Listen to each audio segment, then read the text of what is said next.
to the bold analysis.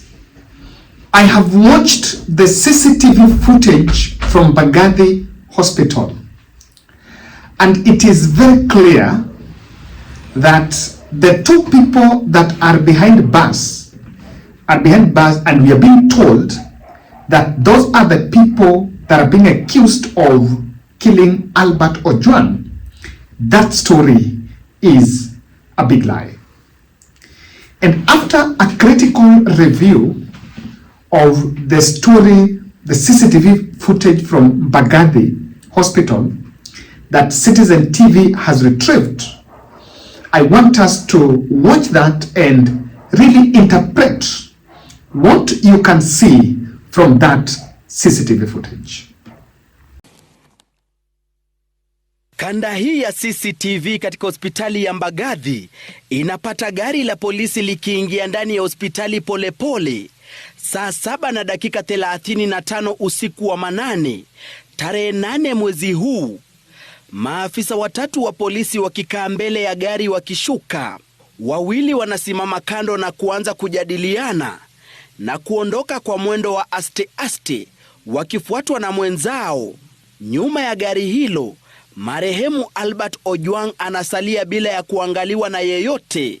Shughuli iliyopaswa kuwa ya dharura ikionekana kujikokota licha ya maafisa hao kufikisha Ojwang waliyedai alikuwa na majeraha mabaya. Picha za ndani zinawaonyesha maafisa hao wakienda kuzungumza na wauguzi ndani ya hospitali. Dakika 2 baadaye wanaondoka nje ambako CCTV inanakili wakizungumza na simu. Wanarudi tena ndani na kuondoka nje tena. Wakati huu wote mmoja wa maafisa hao akizungumza kwenye simu. Baada ya dakika 10 hivi, mwendo wa saa 7:46 usiku huo, maafisa hao watatu wanaonekana wakitoka ndani ya hospitali na machela ya kumbeba Ojwang. Kwa dakika zingine 10 wanajitayarisha kumwondoa Ojwang ndani ya gari la polisi, wakiitisha usaidizi wa mlinzi wa hospitali. Takriban dakika 24 baada ya kufikishwa, ndipo wanaingizwa ndani ya hospitali. Hapa wanampeleka sehemu ya wagonjwa wa dharura ambako kwa dakika 10 walisalia ndani. Saa 8:10 maafisa hao wanaondoka na mwili wa Ojwang baada ya hospitali kudhibitisha alifikishwa akiwa tayari amefariki. Mwendo wa saa 8:15 usiku wa manane, gari la polisi linaondoka hospitali ya Lagat ikiwa imebeba mwili wa Ojwang. Kanda hii ikiwiana na ripoti ya hospitali ya Lagat iliyosema Ojwang akifikishwa alikuwa tayari amefariki, kwani alikuwa na majeraha mabaya na mwili ulikuwa baridi. Kanda pia imedhibitisha, kando na polisi kusema alipelekwa hospitalini saa 7:39, marehemu Ojwang aliwasili saa 7:35 na kupelekwa ndani ya hospitali zaidi ya dakika 24 baadaye. Matukio yanayoibua maswali chungu nzima na kudhihirisha wazi huenda Ojwang alifariki mikononi mwa polisi katika kituo cha Central. Kwingineko, mshukiwa Samson Talam ambaye ni afisa mkuu kituo cha Central anayezuiliwa na polisi kupitia mawakili wake amekana kuhusika na kifo cha Ojwang, akidai kuwa alikuwa amemwachia majukumu mdogo wake wakati mshukiwa alifikishwa kituoni. We shall be producing CCTV footage to show that he was nowhere near the police station called Central Police Station. Gatete Njoroge, runinga ya Citizen. Ladies and gentlemen, we are a big shame as a country. We are a big shame as a country. And I don't think there is some little humanity that is still remaining on us. I want to make observations from that CCTV footage.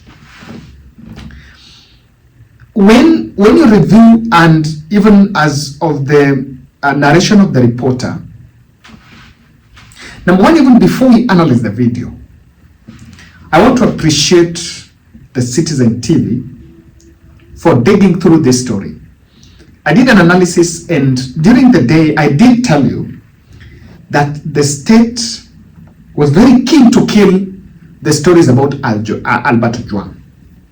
So the fact that mainstream bado imeshika his story, is very important. So that to me is a big input. Number two is to Mbagathi Hospital.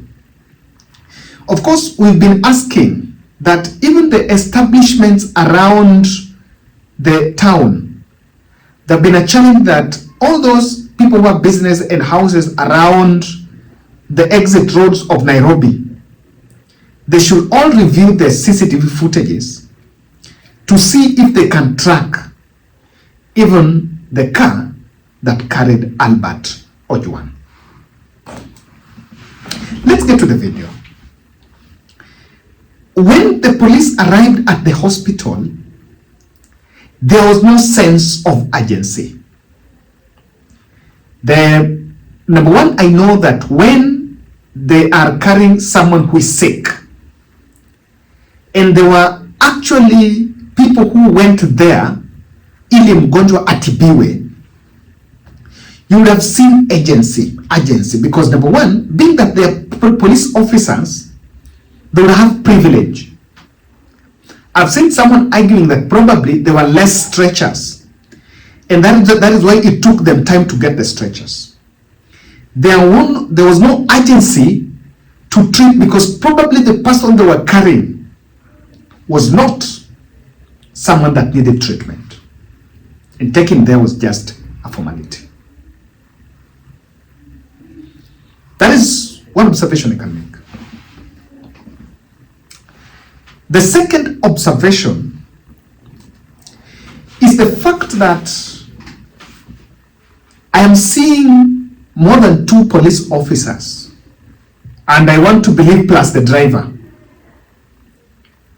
So if these fellows ndio walipeleka mwili hospitali, in the investigations, we've only been talking about police officers in the station.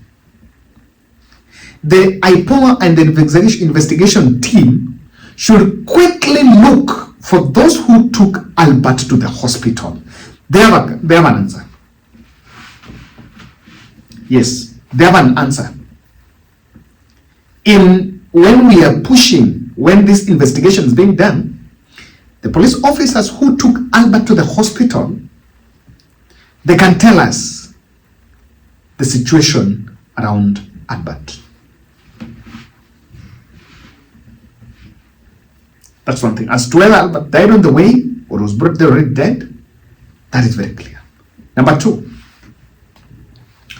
Mukhwana, I looked at the charge sheet from Mukhwana, James Mukhwana, the constable who was arrested on Thursday, and he was being accused of talking to some people.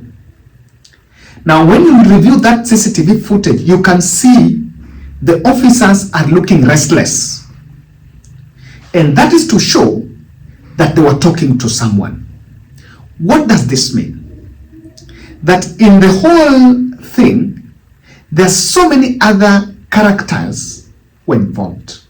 And I think in the spirit of digging deep to know what happened, it is important and very important for the state to establish the truth about the situation.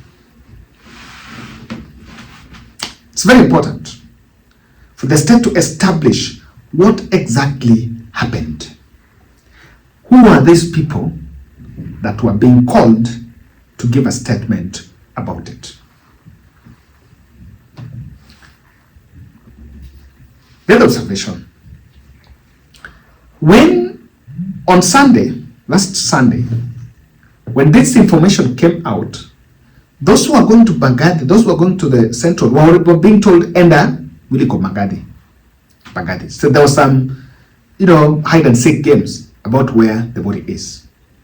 But it's very clear on what exactly was happening. I want you to look at that. Third observation, that body ile Albert wamemtoa hapo nyuma, and if those are the police officers that then that means hiyo hapo nyuma kukuwa na mtu, all of them walikaa mbele. That means hapo nyuma hakukuwa na mtu, all of them walikaa mbele. You can clearly see. The other observation I made is about the dress code of wale officers. Kuna mmoja ndiye amevaa ile nini refu yenye inakaa kwa baridi. And that can show that not probably all of them walikuwa kwa shift. The only one who was probably on shift, the other was not on shift. The delay, the whole delay, and the minutes it took, just 10 minutes na katolewa karudishwa, it was very clear that Albert arrived in the station already dead. What does this show moving forward? I think this issue of CCTV that was tampered with, the story of CCTV being tampered with, that part is very important. And how I wish, that part is critically important, and how I wish the state would look at it in the right manner, so that at least they pursue that. Where exactly was he? That CCTV footage is what would have locked this story, because they arrived at that time. It would have been important to do at the time he left. You can calculate time he left Central, the time he arrived there. This is the truth. The president and his team, he must call the team to order and ensure everything is confirmed. Albert arrived at the station at Mbagathi Hospital already dead.